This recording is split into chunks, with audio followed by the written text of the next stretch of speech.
আজ আমি আপনাদের সাথে মোহাম্মদ কাসিমের স্বপ্নগুলো প্রচারের কাজে আল্লাহ কতটা সাহায্য করতেছেন তা শেয়ার করছি। আপনারা নিজেরাই দেখুন, দুইটা ফেসবুক আইডি ও পেজ থেকে মাত্র 28 দিনে মোট ভিউ 3.5 কোটি ছাড়িয়েছে। আলহামদুলিল্লাহ। মোহাম্মদ কাসিম যদি মিথ্যা ভণ্ড প্রতারক হতেন, গত 10 বছর যাবৎ স্বপ্ন প্রচারের কাজ আল্লাহ কি চালাতে দিতেন?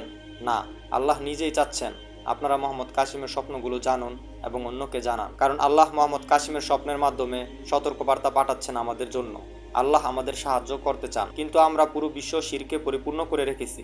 সব জায়গায় ছবি, মূর্তি, ভাস্কর্য ছড়িয়ে আছে। রহমতের ফেরেশতা কিভাবে সাহায্য করতে আসবেন? আল্লাহ সব ধরনের শিরক সম্পর্কে জানাচ্ছেন মোহাম্মদ কাসিমের স্বপ্নে এবং তা পরিত্যাগ করার আদেশ দিয়েছেন। শিরক দূর করলে আল্লাহর সাহায্য আসবে এবং আল্লাহ 3000 কালো যুদ্ধ বিমান দান করবেন মুসলিমদের সাহায্য করার জন্য, ইনশাআল্লাহ। তাই আপনাদের অনুরোধ করছি, মোহাম্মদ কাসিমের রহমানি স্বপ্নগুলো বিশ্বাস করতে না পারেন, একবার হলেও স্বপ্নগুলো পড়ুন আমাদের ওয়েবসাইট থেকে mohammodkasimBangla.com। আপনারা যদি মোহাম্মদ কাসিমের স্বপ্নগুলো সম্পর্কে আরও বিস্তারিত জানতে চান এবং আমাদের সাথে কথা বলতে চান, তাহলে আপনারা আমাদের হোয়াটসঅ্যাপ গ্রুপে জয়েন করে আমাদের সাথে যোগাযোগ করতে পারেন। জাযাকাল্লাহু খায়রান।